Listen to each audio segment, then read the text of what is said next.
funniest teammate? Nate Robinson. The energy that you see him put on the court is the same energy that he has on the bus at 3 a.m. in the morning. You are sleeping, you are ready to go to bed. It's 3 a.m. and he goes crazy on the bus. I have a crazy story about Jamal. He's right next to me. This is right before a game. And he's like, yo, Galo, you really don't remember me, huh? Yeah, last year you came to Basketball Without Borders. I went there for an all-star break. And he was one of the kids at the camp. And the next year he played with me. And he told me, yeah, I was one of the kids. You're like the first person like that I became teammates with that I was like a fan of, like growing up, like just seeing you playing, and like you were the first person that I was teammates. So I was like, you and then like Melo were like the two people I was like kind of like starstruck of.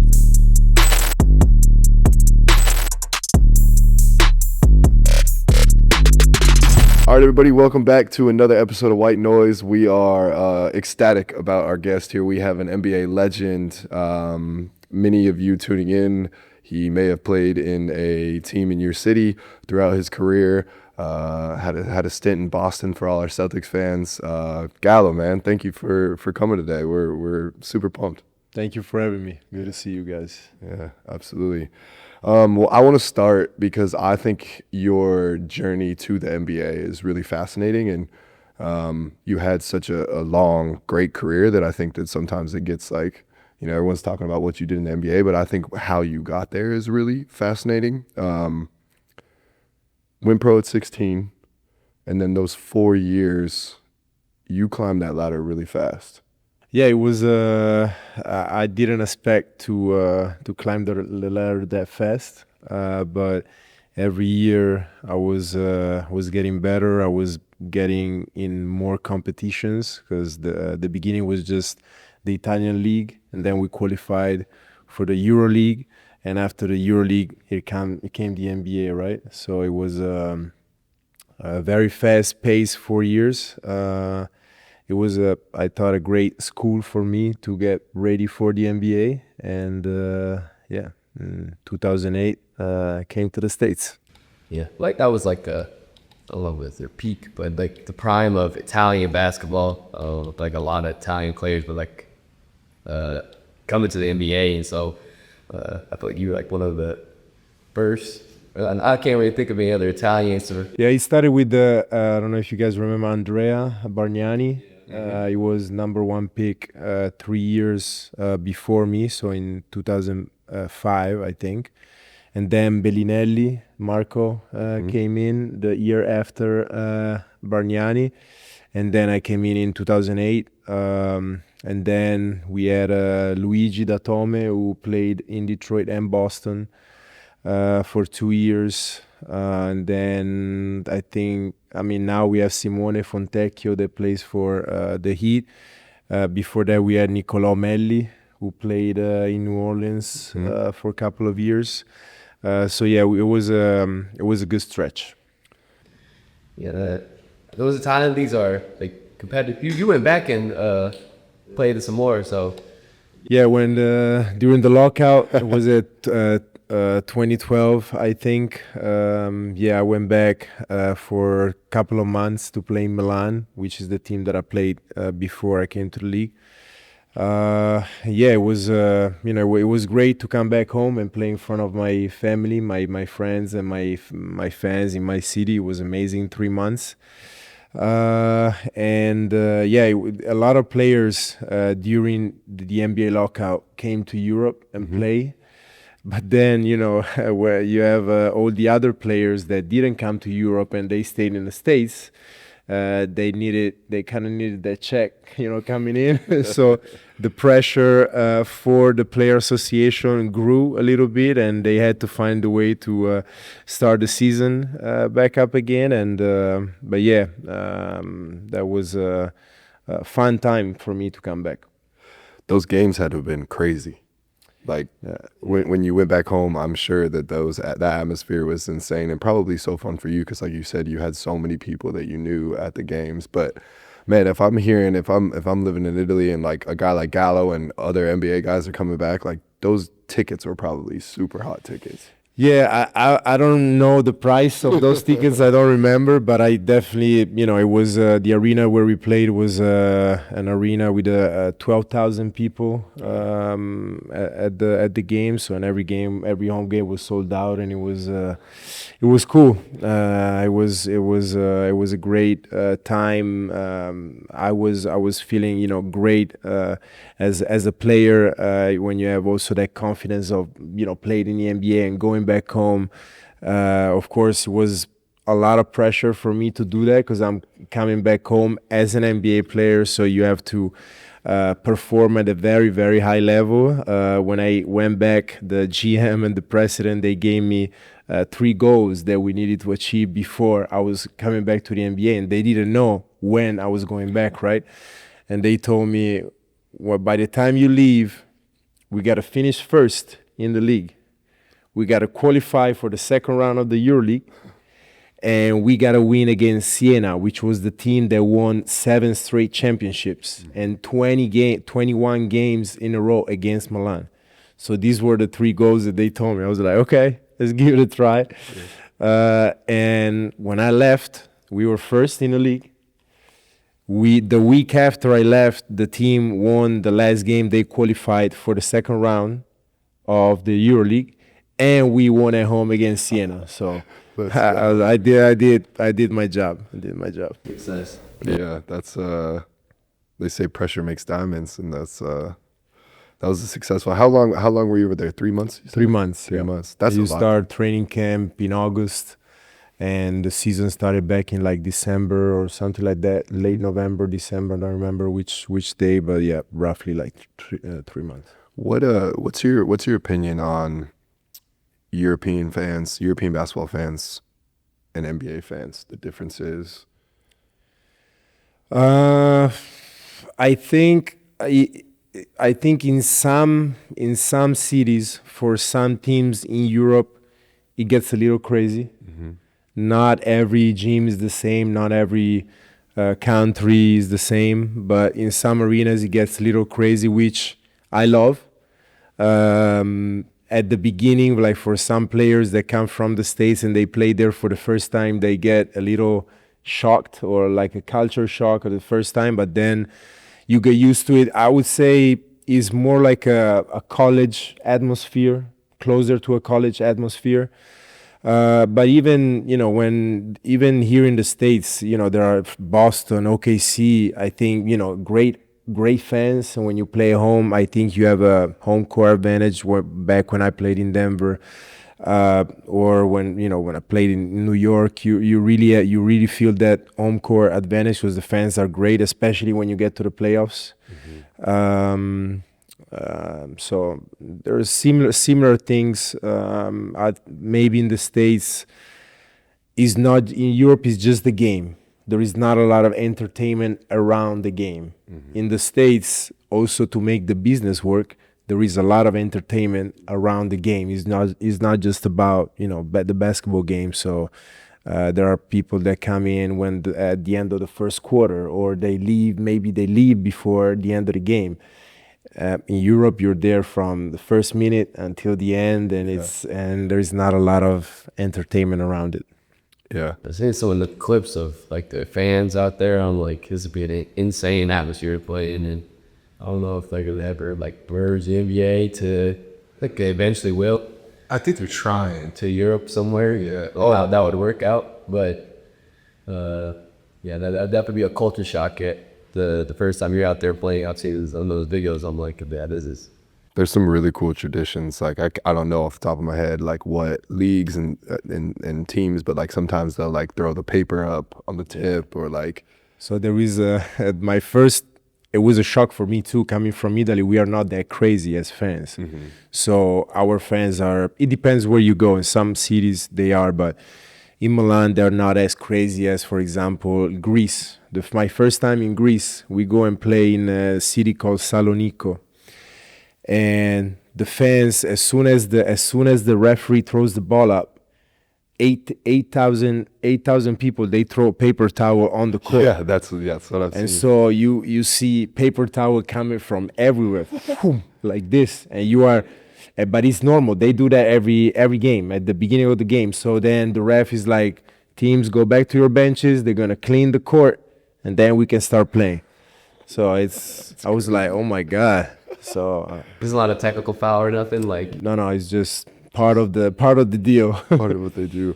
Yeah, I guess on the scouting report, it's like, warm up and know that you're gonna wait another 5 minutes before you're actually gonna play. So take that into account when you're finishing your warm ups. Yeah. Yeah. Though I'm sure we'll run the clip once our editors get a hold of it. But it's insane. I've seen some Instagram clips. I think the NBA is trying to adopt some of like those traditions. Not that one, but the drums. When you're playing in the Clippers, they have the drums in. They made a wall where it's all I Clippers. think Balls is trying to make it more European. Like that's what I think his vision for to it. I haven't been to the new arena. Oh man, Never been. it's amazing. Yeah. It's so cool.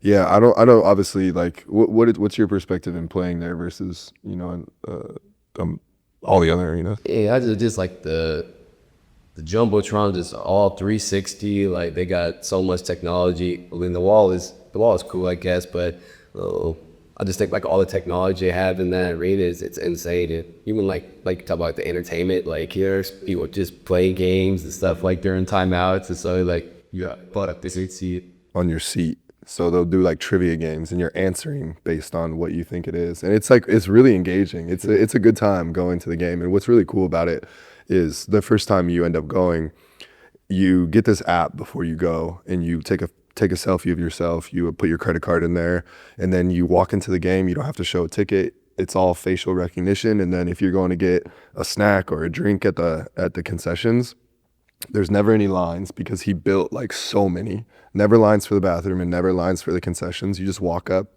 it like sees your face, the little gate opens, and you'll walk up to like the bar and they'll be like, Alex? Derrick? And you're like, yeah. And then they hand you your drink and you don't pay, you don't do anything because it's all through the app. Wow. It's really fun from like a fan's perspective. I really like enjoy going to games there. It's really cool. Okay, going back to the early days. So that fourth year, did you have a moment? Did you have a game? Was it the plan going into that fourth year to like dominate and declare for the draft, or did something happen when you're like, okay, I should get to the States and play in the NBA? Well, my last 2 years, I knew that NBA scouts were coming to the games, right? My dad was my agent. He was handling all that stuff. But I knew that scouts were coming, so I knew there was some interest in me. I had a feeling that I wanted to do well. I didn't want to do well for the NBA. I just wanted to do well because the year before I won the MVP as a under 22. And so I was like, okay, I want to do more. So my last year I was the MVP of the league, and then I was the rising star for the EuroLeague. Mm-hmm. So I did very well, but then towards the end of the season, once the season was over, we lost, I think, in the semifinals in the playoff that year. And right after that, I decided, I was talking with my family, my dad, my mom, my brother. Was like, okay, let's give it a try, and you gotta pick your agent, and then you gotta come to the States, and then you gotta do all the workouts for the team that wants you. You gotta go through all that process, and I didn't have that much time to rest. I remember I finished the game. It was June, 3 days off, and then I flew to the States, and I just started all that process. So it was intense. But of course, during the last season, I had a feeling towards the end that that's something that I wanted to try. Yeah. Straight to it, doesn't say. Yeah. It was too much, and that's why my first year I had my back surgery. As a rookie in New York, I had an injury right away because I wasn't.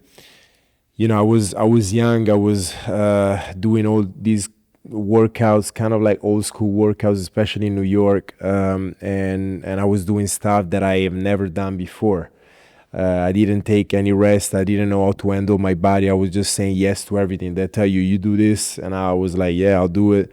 You flying city to city, workout to workout, and of course, in those workouts, they have you do stuff that they don't care. They were even the craziest stuff. You got to do it. Tough workouts and everything. But yeah, it was a fun process. Yeah. Yeah, no rest at all. Just straight change up. That probably is a little different from how they do it in Italy that they're probably doing here. And so, yeah, I can see how that kind of just is a recipe for disaster. Yeah.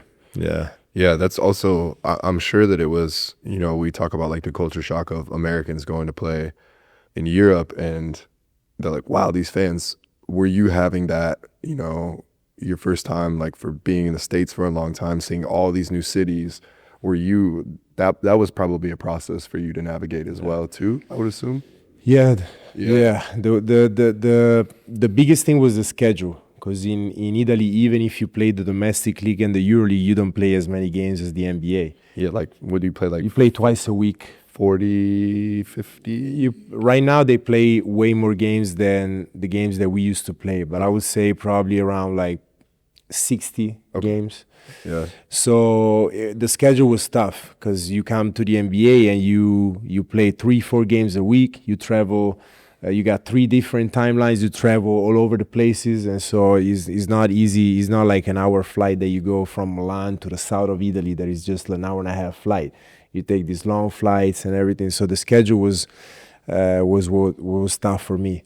Mm-hmm. And then, of course, you get to New York. You get so many. You have pressure, expectations, and then I get injured right away. And New York fans, they are, draft night. They boo me. You play the first games and you are not playing, and they don't care. They come next to the bench and they say, Galo, you suck. Bro, I'm injured. I'm about to get surgery. I didn't even play. What are you saying? I was young enough that all that fueled me so much that, I worked my ass off to come back, and my second season was a great season. Yeah. And so I was able, to switch those boos into applauses. So it was. I think it's tough, especially for like foreigners. Like if we had never seen you play before, like all you got is those highlights, and so especially you get hurt right away in New York. I mean, it's gonna be tough regardless of where you are. But you're in New York, and like, why did we draft this guy? Like I've never seen him, I never heard of him, compared to some college kid that they've watched on ESPN or whatever it might be. So, and that's something that is different now too, because now back then, they didn't know who I was. Mm-hmm. Even the NBA didn't know that much about even my assistant coaches in New York. They didn't know about me. They drafted me, but they were like, "Oh, what can this guy do?" Yeah. Right now, the NBA, the eyes of the NBA are in every single corner of the globe, and so there are no secrets. Like if the guy that comes in, they know what he can bring on the court, or the projection. How can they develop the guy? They have a better idea now. And the element of social media these days, like you go on anything and you can watch EuroLeague highlights. Like it's promoted and it's out on socials now as much as the NBA is. Yeah. So now when foreigners are being drafted to the NBA, it's people know way more about them because it's all the accessibility of seeing them play. You can watch every EuroLeague game if you want to now. Like it was so different in 2008 that you were a mystery man coming over. Yeah, I was still they saw the highlights and that's it. A tall white guy from Europe, soft, that can only shoot from the outside. That's it. Yeah. So I had to try to change that stereotype a little bit. You did for sure. Yeah. Yeah, that's that big here, especially back then. Like that's just he's just gonna shoot threes and sand them perimeter. But you were kind of one of the first guys to show that brand of basketball played at such a high level in the NBA. I feel like you kind of like almost pioneered that in a sense, in my opinion at least. Of like, I tried. Yeah. Yeah. And like, obviously, when you were in Denver, like that was my prime. But like that's my childhood, basically. Actually, senior in high school. It was like our senior year of high school, and then all through college. Yeah, it's like you're like tying to Denver, and I was just like, this guy can do everything. It was like, Yeah, it was a good time, great time in Denver. It was unfortunate. My third year, we had a great team. We had a team that, it was projected to go far and maybe do something special. But I tore my ACL right before the playoffs. It was bad timing. But then, also my last 4 years, we didn't win that many games. We didn't go to the playoffs. It was kind of like a rebuilding situation, but it was still a great time. and I always tell people that 30 or that year you talking about, I was like, Galo didn't get Rieger winning it all that year. Like I was convinced. Like we never lost at home. I was. Yeah, we did like a 38-3 at home. Crazy. And then the good thing is that year, when it's easy to talk about it now, but when that year we in the second round, first round we had Golden State, which during the regular season we beat, and it was we were confident we were gonna sweep those guys. The second round would have been San Antonio, which during the regular season we played them 4 times and we won 3 out of 4. They were playing a slow game, great game, of course, passing everything. We were playing crazy fast. And so like 2 different style of basketball, and for us, at least in a regular season, worked better for us than them. So everything was, going in the right direction. But Oh yeah. Stuff. Steph was. then that's when everything started. The beginning. It was like his coming out party, kind of. Yeah, and that's also when Draymond, because David Lee got hurt right before the playoffs, and so Draymond stepped up and played great, and that's when everything started. And Man, I love David Lee. I feel bad saying I kind of forgot about David Lee, but I haven't talked about David Lee. I love. Is that your player card? I mean, I've tried to accept it for sure. I'll take it. yeah, it was my team. We are teammates in New York, so we played 2 years together in New York. Yeah. Yeah. Where did you? We're obviously both from Denver. Where did you live in your time there? I lived in downtown. Really? So at the beginning I was in downtown, and then I moved to Little Front, right in front of the Pepsi. It was the Pepsi Center, now the Ball Arena. But I was right across the bridge that connects downtown to Little Raven area. Yeah. It's still a great area. They built a big apartment complex there, basically in between Little Raven and Ball Arena now, and a lot of the players live because I mean they could if they wanted. I don't think they do, but they could walk across the street. And be I used to bike. Did you? Yeah. There was a little bike store in Lehigh, and they gifted a bike for me. They painted with all the Denver Nuggets colors. They put my name on and everything, and so I was biking. Once they gave me the bike, I was biking to the arena. Yeah, it's super close. Yeah, it was perfect. Yeah, when the weather was nice, no snow on the ground, you ride the bike. That's cool. You enjoyed your time in Denver? I loved it. Is the city where I wanted to live. I couldn't convince my wife to live in Denver. Really? And that's why we live in Miami. But Denver is my favorite city. I was planning on living there, bought my house there. Wow. Everything was set to stay there. So wow. Yeah. That's cool. That's cool to hear. Yeah. I think people that like play in Denver, they usually stay for the most part. Like there's a lot of guys that former players that have stayed in Colorado, and it's kind of like Denver is a slept-on city. Oh yeah, it's very underrated, I think. Yeah. A lot of coaches and former players, they live there, and it's great. It's one of those cities you can do anything you want, and it gets 300 plus days of sunshine. Now, it's a little bit different type of sunshine than Miami sun, but it's still one of those things. I played overseas, and my rookie year I played in Poland, and I grew up in Colorado. I played college in Colorado, and then I go over there and I didn't see the sun for 9 months, and I realized I'm like, I need the sun in my life. It directly affects my mood, so I took it for granted. And I was so happy to come home in the summertime, and it was obviously the summer in Denver, and that was Nice. That's nice. I missed. I always think it's colder in Colorado than it is Denver. Yeah, Denver gets really cold. But I don't know why, like even Americans, like in all these years talking to people from the States, they say, oh, Denver is cold. It's not true. Like you have 300 plus days of sun. When it snows, the sun is gonna come up. when the 10 degrees in Denver are different from the 10 degrees in New York. In New York, you can't get out, or Boston, you can't get out the house. In Denver, you don't feel it as much because it's dry. So it's the weather is good. So Yeah. Where did you like to hang out when you lived in Denver? Restaurants, bars? Did you like to go out in Denver? So there was a place called Parisi, which was like 20 minutes from Denver. I got to know the owner, and so I was there. I used to go there all the time.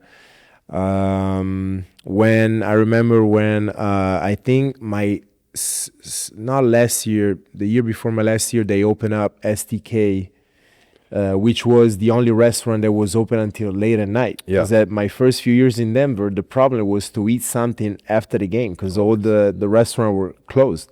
So STK was the first one that, you know, we used to call and say, we're coming, so we keep it open for you guys. And then there was, I'm a big speakeasy guy. Yeah. And so there were a couple of places. There was one called Greenhouse, which was on what's the name of the street? It might have been Little Raven, the name of the street. Larimer, on Larimer Street. Yep. And it was like a little place. You go down the stairs, and there are a couple of doors that you got to go through. I don't know if you guys have ever been, but that was the spot. And then they have another place in the station. You know, the station when I got to Denver was just a bad place. Now the central station in Denver is amazing. Yeah. And so there is a place upstairs. There is an hotel, and then upstairs there is a little spot that you don't see, but is a bar. I've been there before. Yeah, it's cool. Yeah.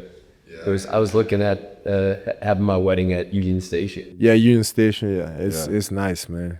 I think now there's actually a speakeasy in Union Station, I think. Yeah. The place that I'm talking about is in Union Station. Oh, it was the speakeasy. Okay, so I'm thinking of. I've never been to the speakeasy. There's just like a upstairs. It kind of overlooks all of Union Station. It's like a bar, like kind of restaurant type area.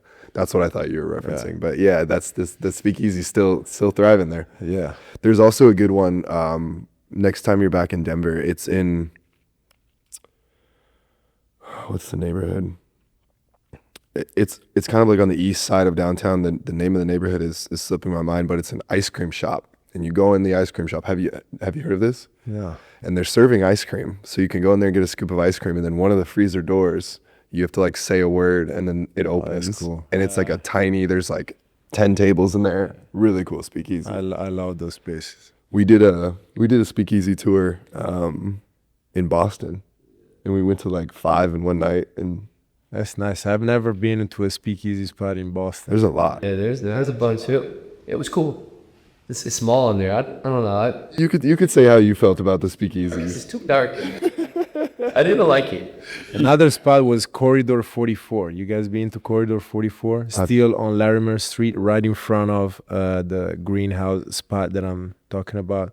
Yeah, I've heard the name. I've it's actually a never good been. bar. A Yeah. good bar. Yeah. Oh, that's fun, reminiscing on the Denver days. Oh, And that year you guys were winning too. It was just like, man, always winning at home. The city was jumping after every game. Played so fun, like the way that you guys play. You know, like but it's crazy because sometimes I think, I don't know which year, is maybe the year in Boston, I was talking to somebody because we were the fast-paced team in the league, but compared those stats to nowadays NBA, like we were so slow. So it's crazy, like to compare, you know, the fact that we were considered, you know, a very fast-paced team, and then you see those stats and the teams and how you play now. We were not that fast. I'm like, wow. It's crazy. I was like the Suns, like with Steve Madge and all of them, like they were today, they'd be like dead last. Yeah, that's great. And I remember watching those teams with Amari and Sean Marion shooting those corner threes. I remember I was young and I would love Steve Nash, and I thought they played so fast. I'm like, these guys are awesome. And now it's just the norm. Yeah, the norm. Yeah, that's cool. I had another question for you. Oh yeah, okay. You want to ask him about his hair? The mohawk. The mohawk. Yeah, I don't know.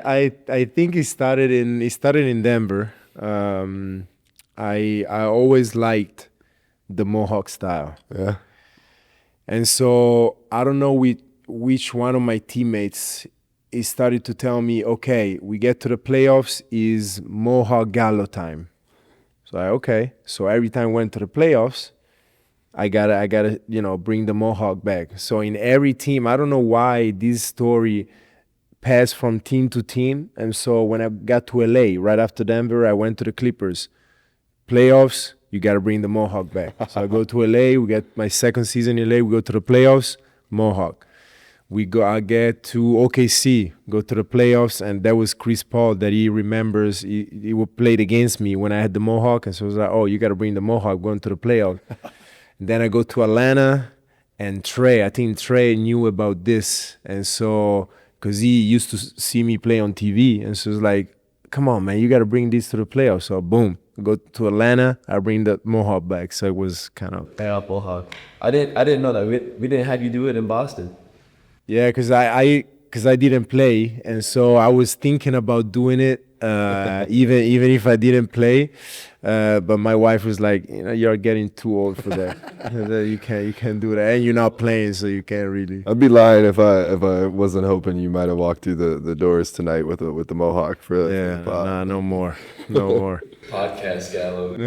Yeah, be a hell of a pod if you walked in here with the mohawk. You also your time in Denver, you played with young Jokic. What was that like for you? What did you? I think he speaks pretty openly about the mentorship that you provided for him. What did you think about him, young Jok? So I didn't think he was gonna be the best player in the world, or MVP level. I towards the end of the second season, he started to throw some couple of triple doubles in there. And so in the last couple of months, he had 3 or 4 triple doubles. I'm like, okay, it's pretty cool. And so I told him, well, I tell this to the young players that have great performances. I was like, okay, now you did it. I'm sorry for you, but you got to do it every night now. Yeah, because you showed me you can do it. Now do it every night. And I think he really followed what I told him to do. And a triple double now for him is I don't know, like for us drinking a coffee in the morning. he makes it look so easy, and you'll look and it'll be the third quarter.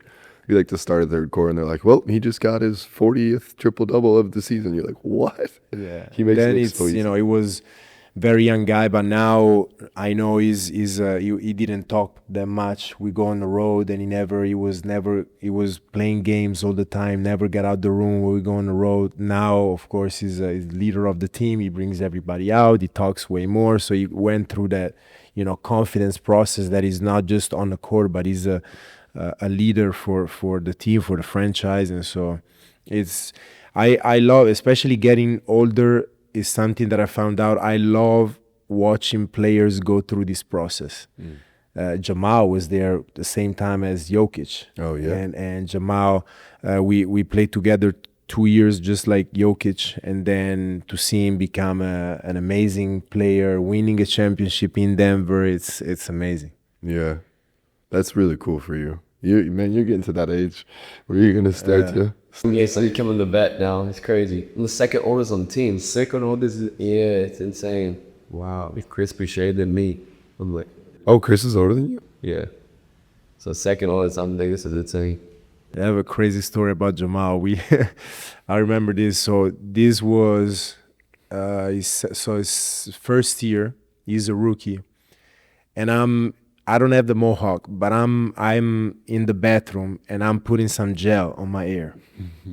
He's right next to me. This is right before a game, and it's about November or December. So we played already. We had the training camp. We already played some games together, and he's like, "Yo, Galo, you really don't remember me, huh?" Like, Jamal, what are you talking about? We're about to play a game. What's going on? Yeah, last year you came to Basketball Without Borders in Toronto. I went there for All-Star break, and they used to do Basketball Without Borders. I don't know if they still do it now. And he was one of the kids at the camp.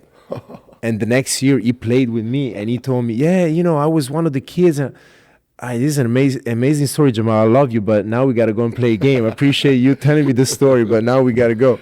So Crazy time to bring that up.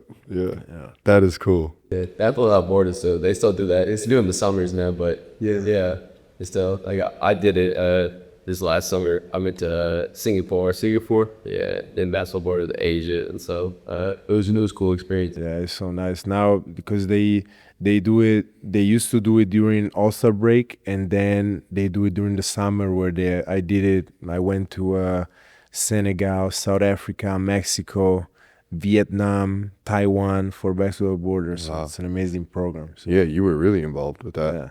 What was your favorite place that you went with Basketball Without Borders? I think probably I would say two places: Africa for one reason, and Asia for another reason. Asia because it feels so far away from us, but everybody knew me. There is so much attention to basketball. They love basketball, and it's number one sport for them. I didn't know. And so you go there and you have a small kid calling you by name and telling you, oh, you played here, you played. I'm like, wow. So you really understand how global the NBA is. Africa because the program was also, it's not just Basketball Without Borders where you have all the talents and you collect all the talents from Africa, but you build courts, you get in touch with communities and kids that they don't have anything, zero. They don't know if they're gonna eat lunch, they don't know if they're gonna have dinner that day. So you really help those communities, and you see how the help changes these kids' life. It's amazing to see, and it brings tears to my eyes just thinking about it. So it's an amazing program, and Africa was amazing and I went to Senegal and South Africa, and it was great just to see that. That's amazing. We always talk about me, but Africa, I haven't been yet. And if every time I gotta go, everybody says it's the best. It's amazing out there. So yeah, this is motivation we need to. Yeah, this is all we need. Especially the stuff that we as NBA players can do over there. You change kids' life with nothing. Just being there and build projects and everything. You give them a house. I'm doing a project. I did a project this year in Zimbabwe where there is this school where they gotta walk 5 kilometers just to go to school. Wow. And they gotta walk 3 kilometers to get water in the middle of the day and bring it back to school. They have no desk. They sit on the floor. Wow. They have nothing. And so we are gonna build a new school for them where they can actually sit. They're gonna have chairs, desks. They're gonna have a teacher, and they can draw stuff on the board. Wow. For them. They're gonna have like shoes. Or there is so much stuff to do over there, and they're waiting. There are so many situations like this that we can really help. So yeah, that's amazing, and kind of like this different perspective on what we had and what we take for granted. And I'm sure like this kids probably had like smiles on their faces and stuff. Like just them, they play every day. They play with the soccer ball that is made out of plastics that is, I don't know, around the area. Just like and they wrap it up, and it's a ball made of trash. Wow. And they play with this ball all day. So it's like, now we gotta at least a nice soccer ball or 20 soccer balls or basketballs, or build a little basketball hoop. And just them seeing how a real football is, they have never seen anything like it. So you give this football to like 45 kids, and they're like, wow, like they've never seen anything like this before. So it's just a soccer ball for us, or a basketball for us, but for them it's like a miracle coming on earth. So do you think Basketball Without Borders like opened your eyes to some of these things, and it's the reason why you're involved with so many things For like sure. this now. For sure, they gave me the chance to travel all around the world. Traveling is my passion, so I've always done it to go on vacation all around the world. But in some of these places, I would have never went if it wasn't for Basketball Without Borders, because some of these places are now like real vacation Sure. places for you or the family. And so with Basketball Without Borders, I had the chance to see what's going on in the world, and it's something that I tell, because now it's a lot of players are saying yes to this program where the NBA approaches a player. When I started doing it in 2009, so from my second season in the NBA, and everybody's like, yeah, a lot of players, they don't want to do this. We don't understand why they don't want to do this. It's great that you do it. And I was like, yeah, a lot of players call me. I'm traveling. Call me every summer. I'm coming. And I think a lot more players are doing that now. Like I went to Singapore. I mean, I never like thought I would go to Singapore, and then I was like, I loved it there. Like it's amazing, like the people there, just the culture, how clean it was, everything. I was like, this place is amazing. Like I'd love to go back. And so, without Basketball Without, I probably never would have done that. And I was kind of the same way. I was like, we are going next year. Like they want different guys, because a lot of our guys are going this year or now, like are interested in going. And so, I'm like, yeah, like this was a lot of fun. Like there's a lot of good things, and like the kids are like, you get like the best players in that area, and like it's competitive, it's fun, and I had a great time with it. Yeah. I think about some of those places like Senegal that you went to, also the logistics, like how well ran Basketball Without Borders is. The logistics of if us three wanted to go do that, it's like a really to figure everything out, where to go, who we're gonna meet with, how we're gonna make an impact. And they, just by the way, how you've been speaking about them and how you shared your experience in Singapore, they're so good at that. And they're making it easy for a guy to come make an impact, because they're saying, we're going here, we're set up at this hotel, we're gonna go do this, which is Now, really cool. if we got to do it by ourselves, in some places, it's better to not do it. Yeah. In some places in South Africa, it's better if It's pretty dangerous we though, don't right? organize anything. It's better if the NBA does it.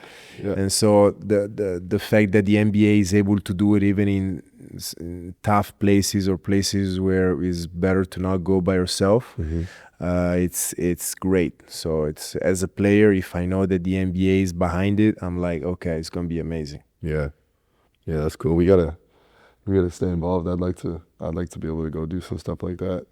I want to go to Africa. I want to go do safari and things like that. But I also think like making an impact, building a home, helping with school, like whatever. I've always wanted to do that. So Yeah, we had great memories. Like, for example, when I went to Senegal and South Africa, I was there with Dikembe Mutombo. yeah, And so we were together building a house where you put like brick to brick, and you, for almost all day, you're there really building a house.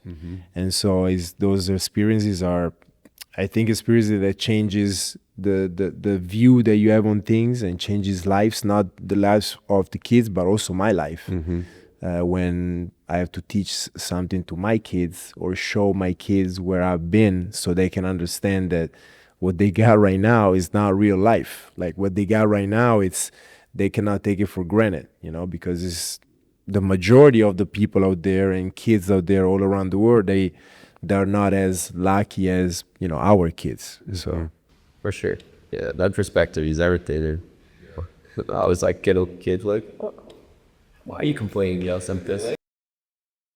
I get it, but I was just like, you have no,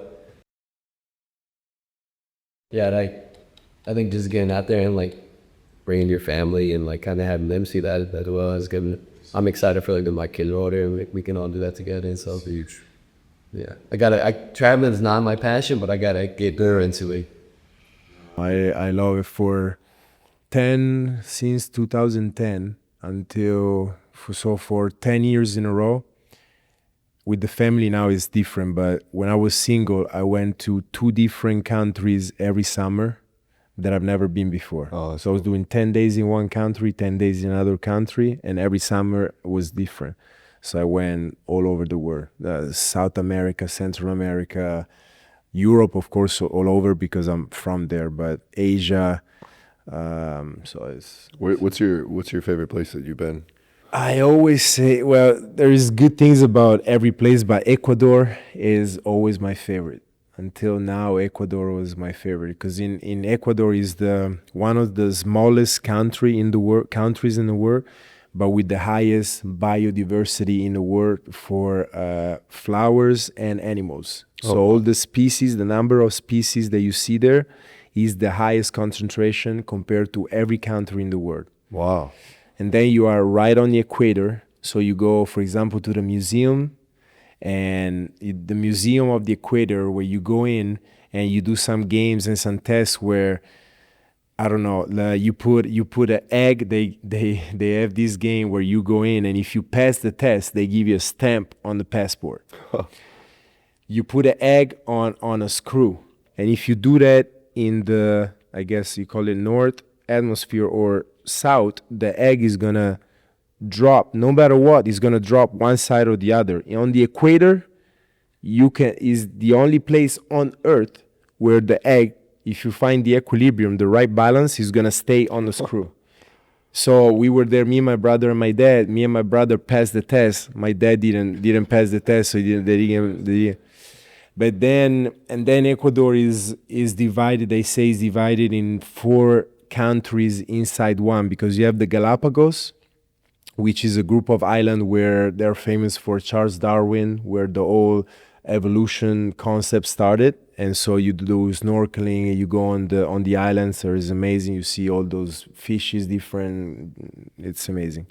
And then there is the coast, there is the inland, and there is the Amazon forest. Wow. So you see 4 completely different, countries in one.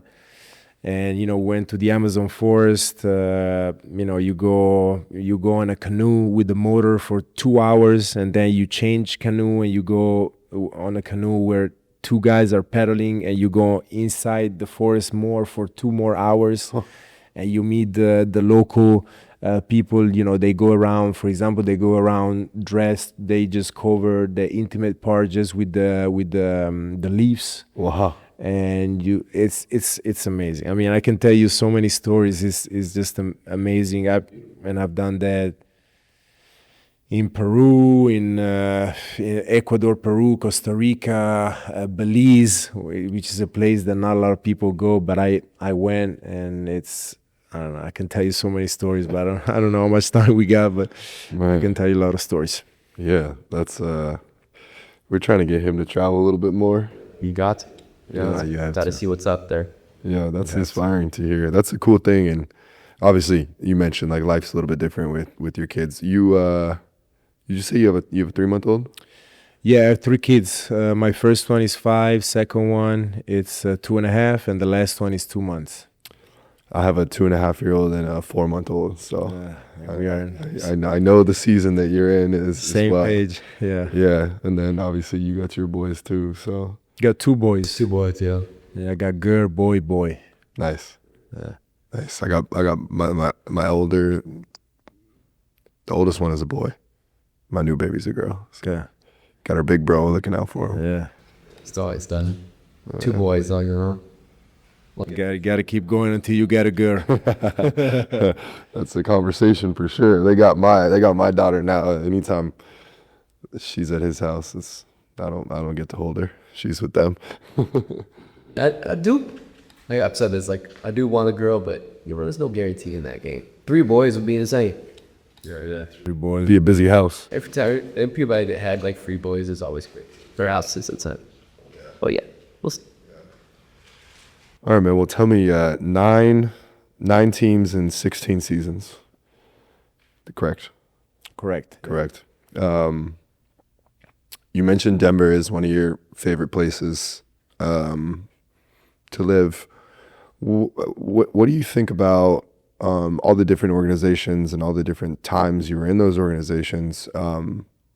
What are some of those favorite organizations of yours that you've played for? And it's a hard question because you're not gonna be out here and be like, well, I played here and I hated them and they sucked. You know, it's just more of like where were some of your fondest memories throughout your career?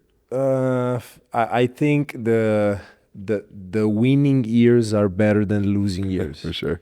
So I always say that, you know, my four best teams and four best seasons were my third year in Denver, the year that I got hurt, my second season in LA, my year in OKC, and then my first year in Atlanta. Okay. Oh, these were 4 very good teams. It would have been amazing my Boston year. I really believe that with my help, we could have gone, you know, we could have gone to we could have won a championship. But it's easy to say that this now, but you know, it was because my 2 chances of winning a championship were Denver that season, I tore my ACL, Boston, I tore my ACL. So, you know, it was my 2 best chances of getting, you know, the chance to win a championship. And, you know, I had unfortunate injuries. So I was recently in Dubai 2 weeks ago, and Wick was there with his family. And so we were talking about, you know, that season in Boston, that, you know, it would have been amazing to bring one to Boston, but you know, the guys the next year or next 2 years they brought one, but it would have been great to bring one. Yeah. And that definitely would have been like when we signed you, I was like, we got a nice little roster, man. But yeah, definitely like having like your versatility and like shooting really everything of it. But that was tough not having you. But it was cool that you like stayed in Boston and like rehab with us and like just around the guys and everybody. Like it was great like having you in that locker room the whole year. Appreciate it. Yeah, they asked me, because during the rehab they asked me, what do you want to do? Do you want to, I don't know, go back home? You want to go rehab in Denver where you have a place? What do you want to do? Because they had a feeling I wasn't gonna play that season. Mm-hmm. So I was like, well, first of all, I want to stay with the team. I want to travel with the team. I'm not going away from Boston. I'm staying. And second, I want to push. I want to give it a try. I'm 34. I'm gonna play another 2 years. I don't care if there is a little chance that I can play. I want to play. Mm-hmm.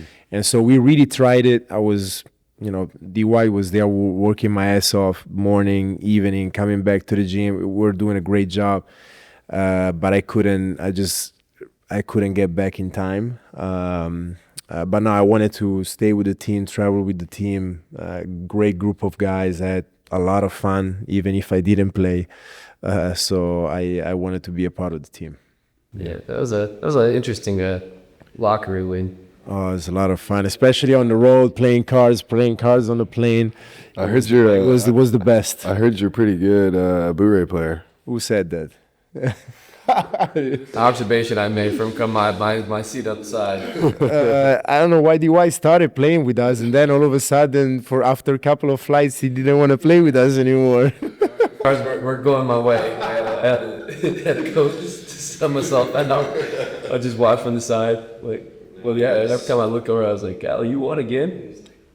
Yeah, it was. I love playing cards. Yeah. And I play cards with my friends. I have friends in Miami now. Unfortunately, we don't play Bure anymore. I miss Bure, and that's the part that I miss the most. When you go on the road and you stay, just, you know, on the plane having fun. Put the music on, you start laughing and playing and having fun. It's the part that I miss the most. Yeah. Yeah.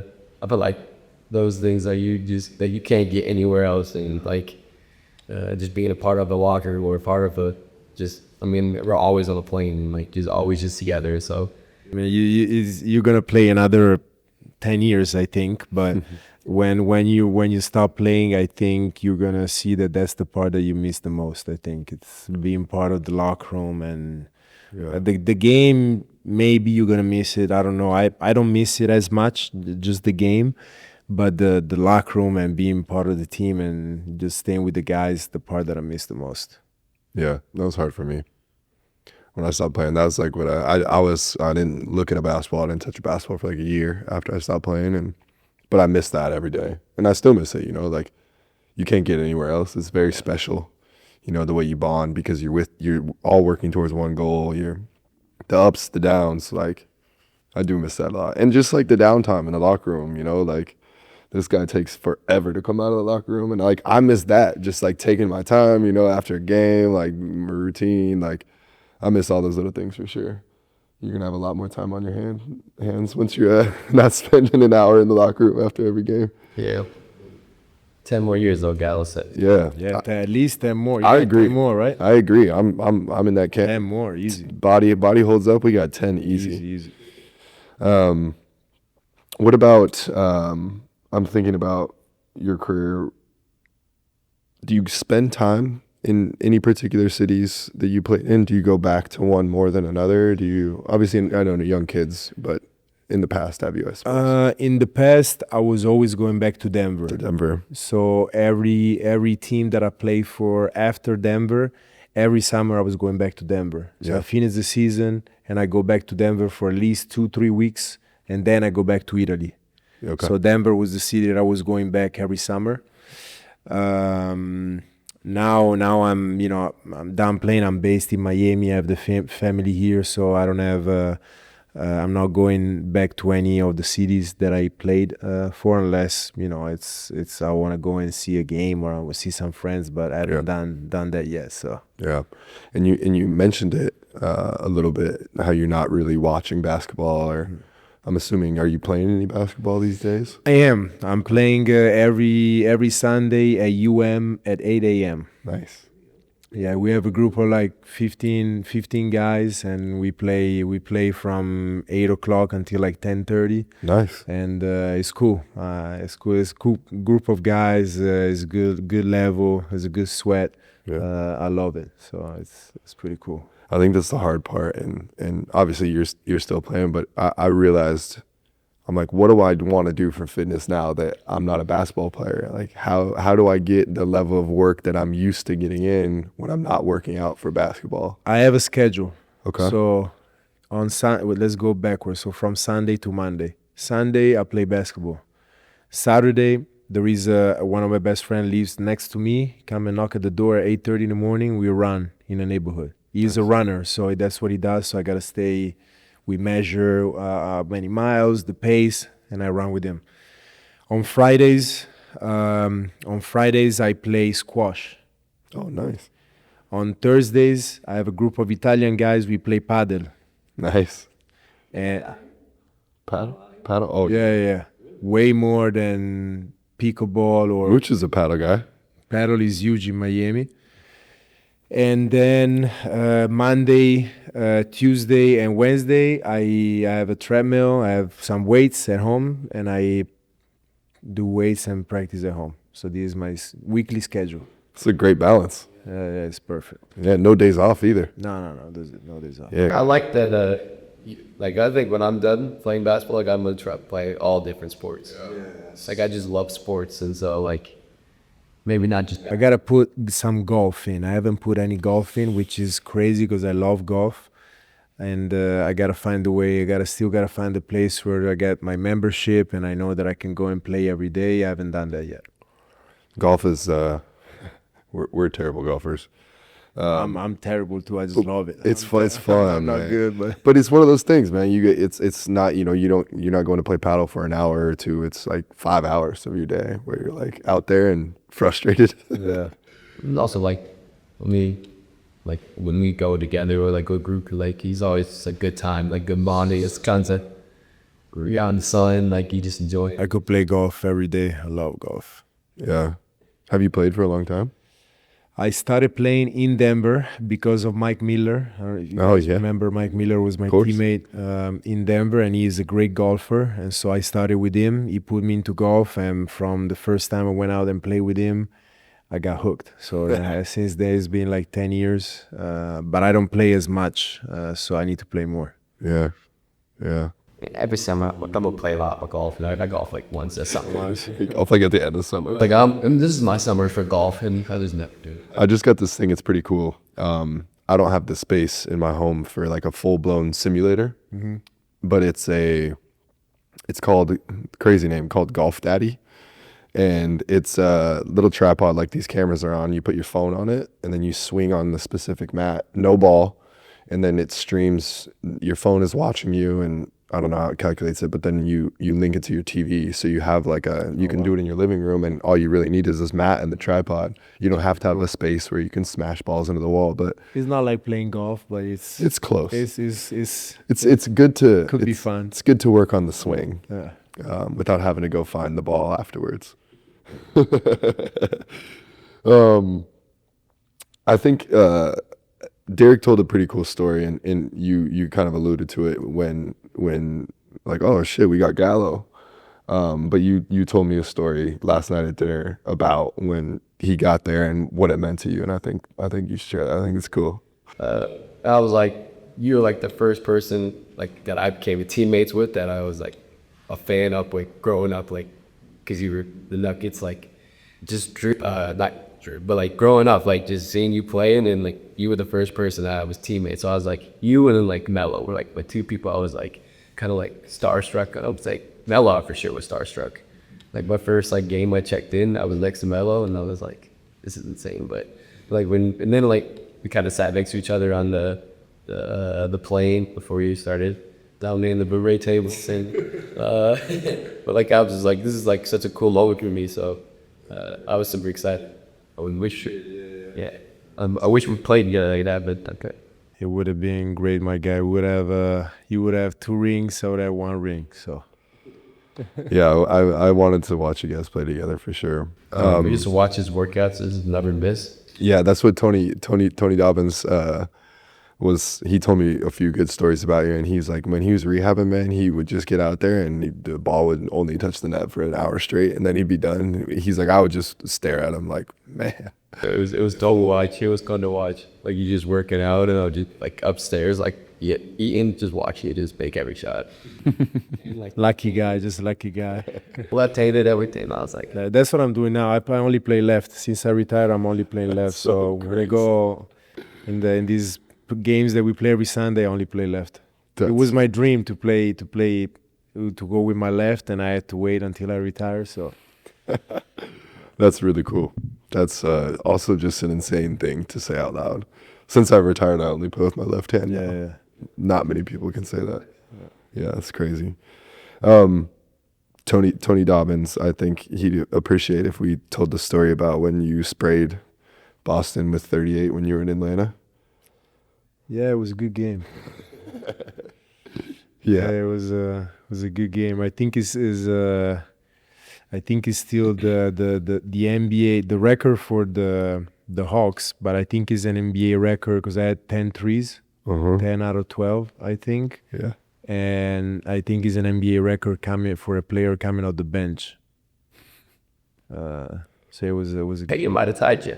Huh? Peyton might have tied you last year. Yeah.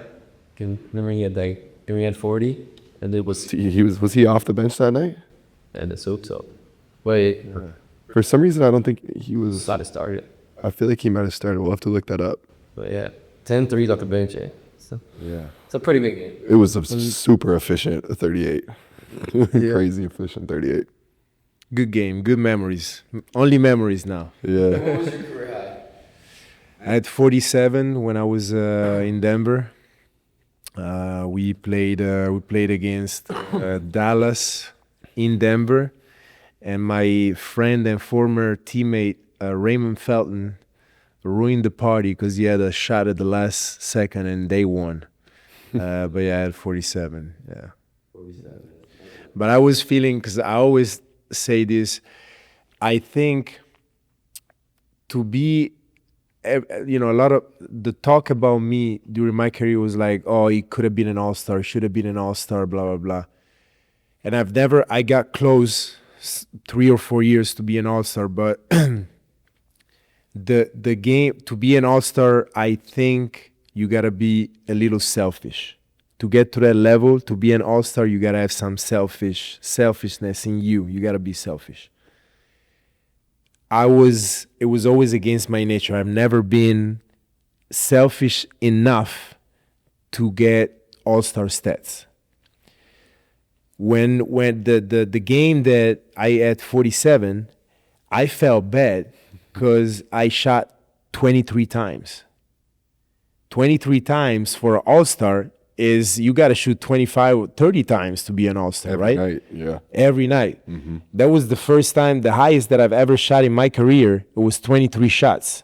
And it was, that game, and I felt bad. I was like, what my teammates are thinking. I shot 23 shots, and my teammates are, I shot too many shots. I'm like, and then now when I look back, I'm like, no, I should have shot 23 shots every single game. Definitely.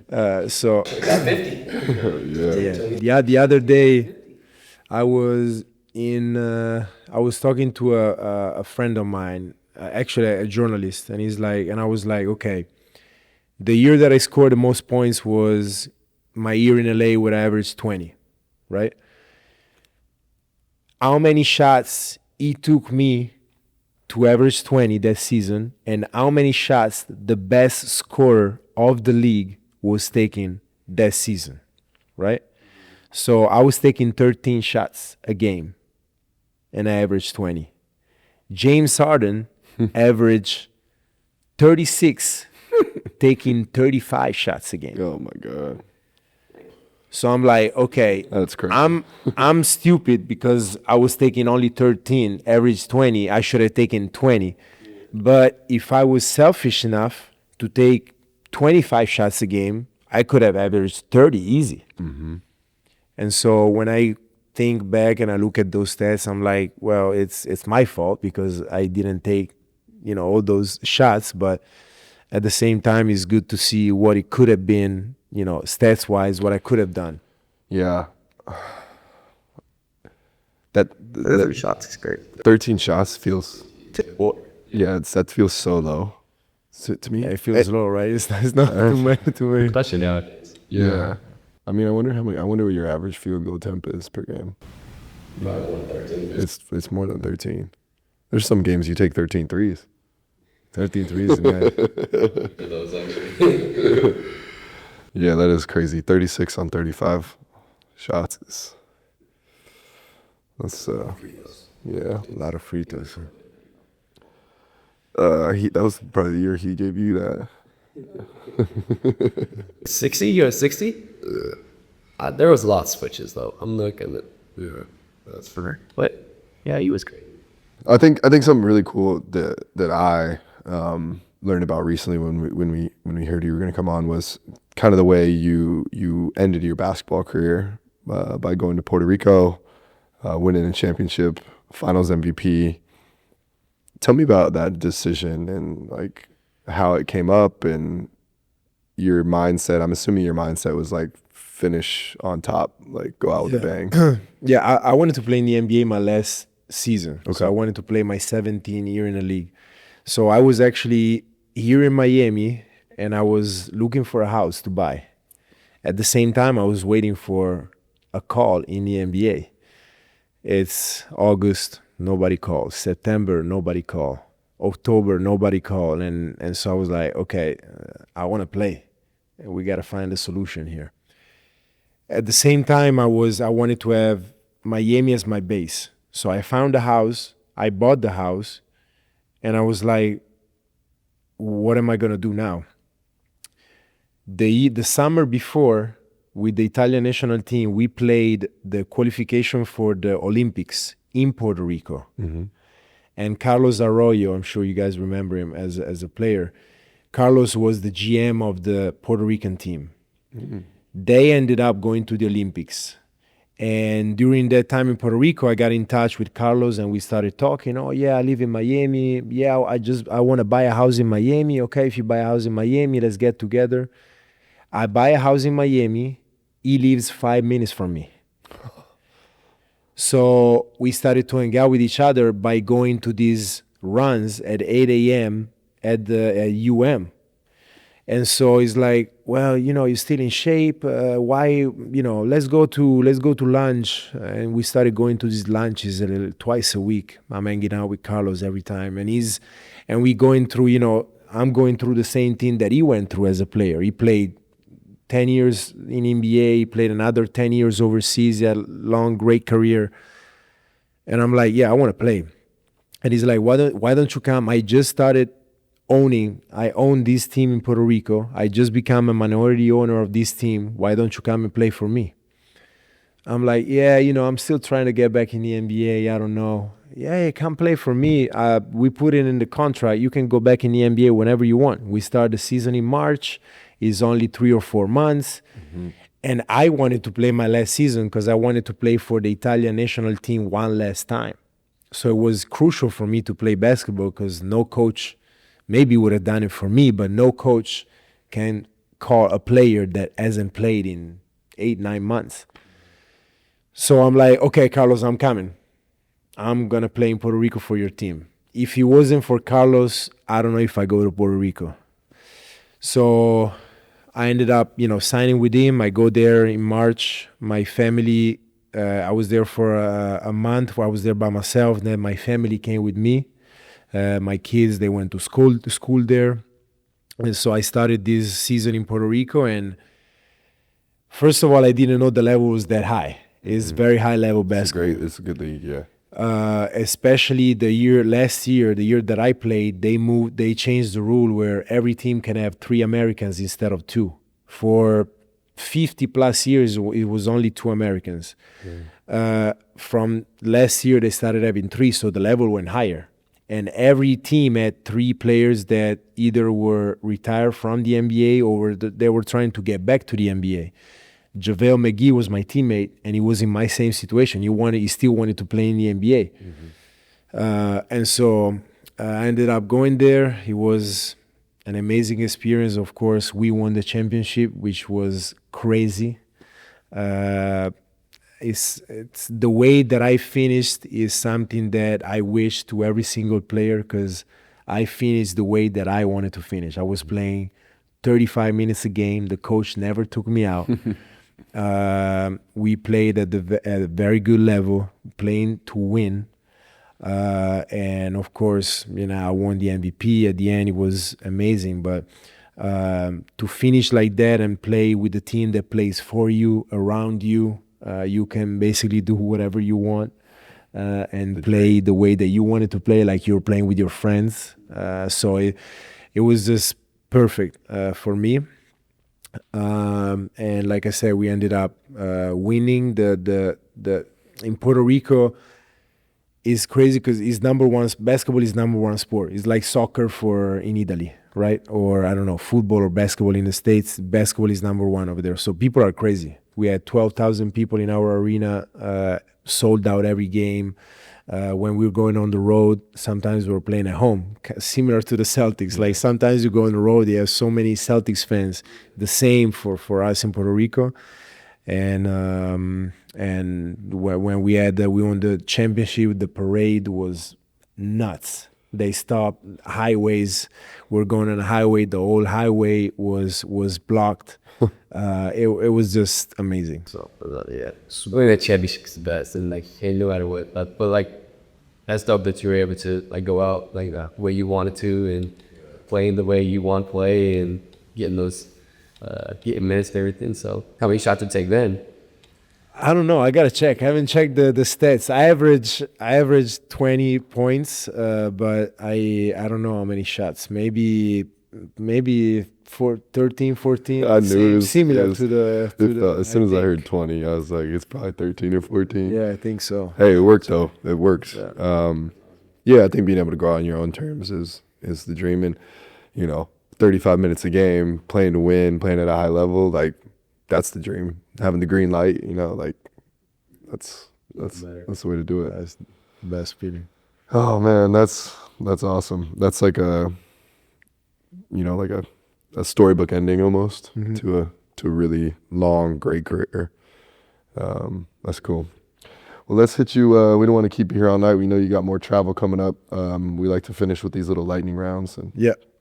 Just fun little quick hitters. All right.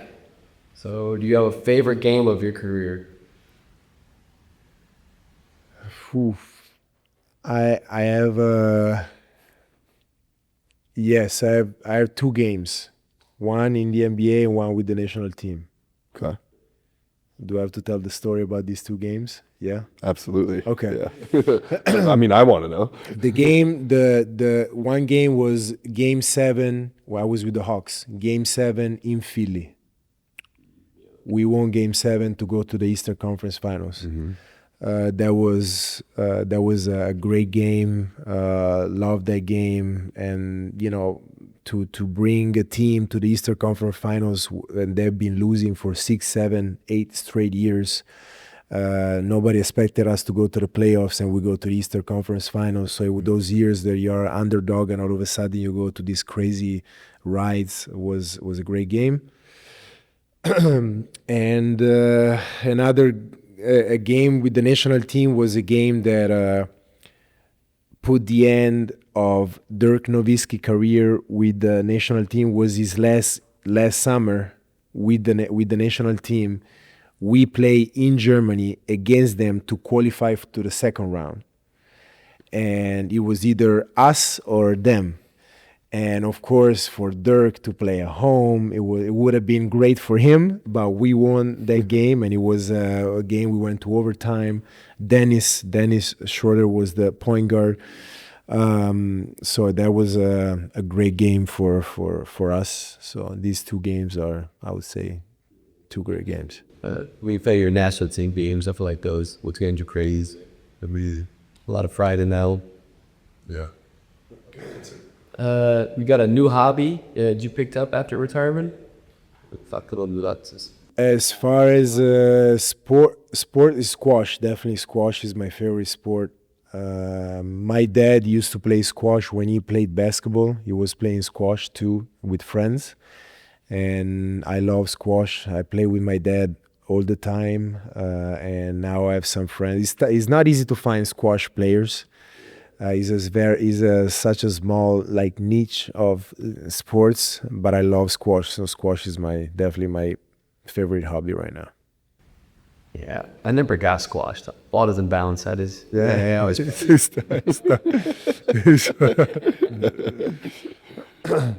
Kara was telling Wells about your great restaurant recommendation. Do you have an all-time favorite? My all-time favorite restaurant in the States. Okay, yeah. Oh, it's tough. I would go with the restaurant that I used to own in Denver. In Denver, I used to have a restaurant in Denver. It was called Pasta in Cherry Creek, right in front of the mall.